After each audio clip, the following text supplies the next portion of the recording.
I shot this video earlier this week, but it was not up to my specifications, it was not up to the bar I wanted it at, so I am shooting it again. Also, the lighting is way better this time.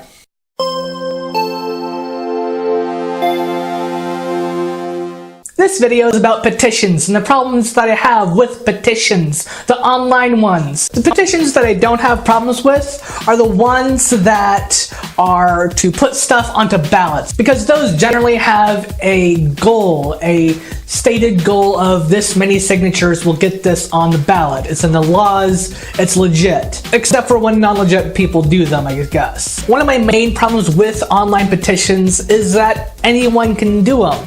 And that means that shady people can do them as well. Shady people can present you with an argument for signing a petition that won't actually do anything, and gather all your information and ask you to send them money for their foundation, their group, whatever facade they've put up in order to look legitimate.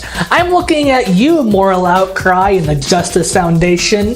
Y'all are shady as an oak tree in the middle of a pasture at high noon. Speaking of high noon, it's not the middle of the day. I don't know why I said that. Anyway, most people, when they sign an online petition, it's on change.org. Change.org has a tab dedicated to what they call victories. Victories, in their mind, is when something that they have a petition about actually happens, or like it goes along with what the petition asks. They don't really care if the petition actually did anything. They don't really care if the petition was cited and the reasoning behind whatever happened. They'll take credit for it. Now, I do believe that some change.org petitions have been useful, they have been effective, but I don't think that petitions by themselves are as effective as those who push them claim they are. It can be backed up with science, that people who sign petitions generally end up doing more to promote the cause or what have you. They generally end up going out to demonstrate, calling people that can make a difference. Signing a petition is basically the least you can do beyond giving them a positive thought or something.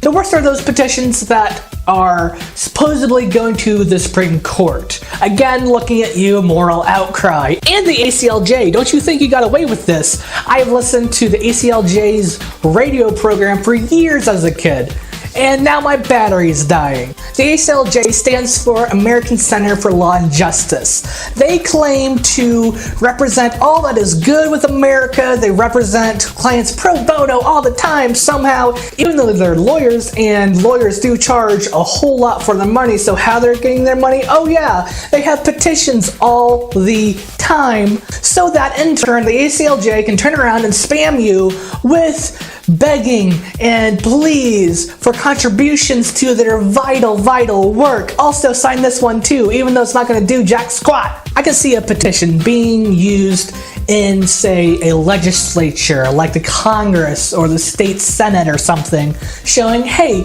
we have 90,000 signatures of people in your district that want you to do this thing. And then maybe a congressman or senator will be like, but the Supreme Court of the United States should not be swayed by the public opinion of people who are guided to a petition by a group who is blatantly in favor or not in favor of an outcome that is drawing from a biased pool of people anyway. That's like circulating a petition around alumni and students at Ohio State University, and then sending that to the University of Michigan, being like, hey, these hundreds of thousands of people have all told you to go. Okay. That's not going to convince Michigan to be like, you know what, we actually suck. What convinces Michigan that they suck is the fact that Ohio State beats them all the time now. In the same vein, but quite different, the Supreme Court does not care what a certain group of people I really think.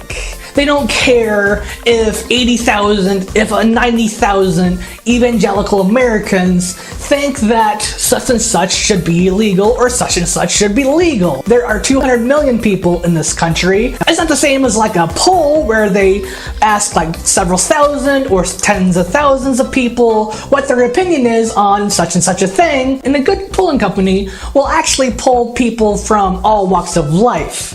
It's difficult because people don't answer their phones anymore, so they're getting less and less reliable, but polls are not the same as petitions. You can't say the American people want this thing because we got 80,000, a million even, of people who think just like us to sign this petition. We the people are not 100,000 people. We the people are not a million people. We the people are not even 20 million people. That's like 10% of the American population. 10% does not equal all. In case you haven't figured that out yet, moraloutcry.org, whatever the frick your website is. Now you've noticed that I have called out to Christian organizations for their petitions, but that does not mean that I am against Christianity or whatever they're pushing. In fact, that is totally not the case.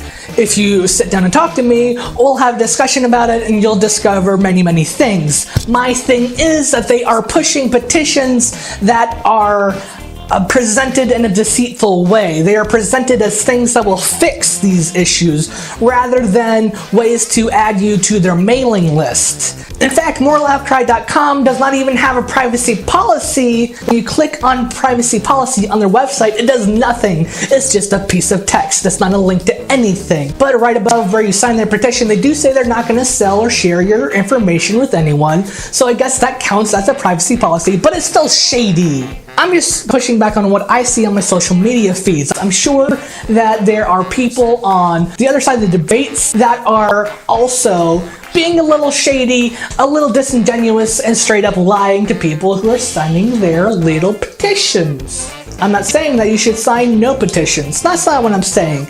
I'm saying that you should give more consideration to the petitions that you're signing. But if you don't want to do that, don't be surprised when your inbox is full of spam, when your mailbox is full of spam, and you're getting calls from people asking for money or more signatures or what the frick ever. If you give a little bit of thought, you can probably avoid the shady actors. I'm not just going to sign stuff willy-nilly, because Nilly's Little Willy isn't a wafer. It's not a Nilla wafer. It's Nilly's Little Willy, and I don't know where those going.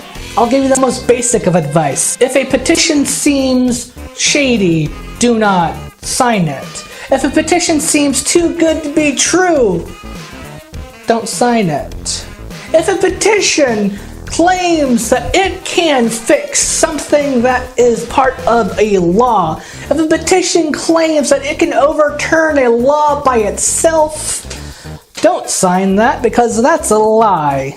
Don't let people lie to you. Yeah, I have stains on my hoodie. Get over it. What you shouldn't get over is that there are people, groups, organizations, companies that are being deceptive, that are lying to you, your friends, and that are sucking people in. They are gathering information. People are voluntarily giving personal information to these people, these groups, these companies, and in return they get spam and requests for more money. If you see a petition and it's something you believe in, but it still seems a little shady, go do something about it. Not the petition, unless you really want to, but go do something about that issue that you care about. If you want more stuff like this, subscribe to this channel. I plan on putting out a video at least once a week. If you like this video, go ahead and like this video. There's a little thumbs up button down there. It says, I like this video. And I'll be like, hey, cool, someone liked the video. If you have things you want to talk about regarding petitions, regarding this, whatever I talked about, go ahead and leave a comment down below. I will at least read every single comment. I might even respond to them. You never know what could happen here. There's a guitar right there. Maybe there might be songs. I'm not actually Southern. It's just the easiest accent for me to do. I do declare bankruptcy.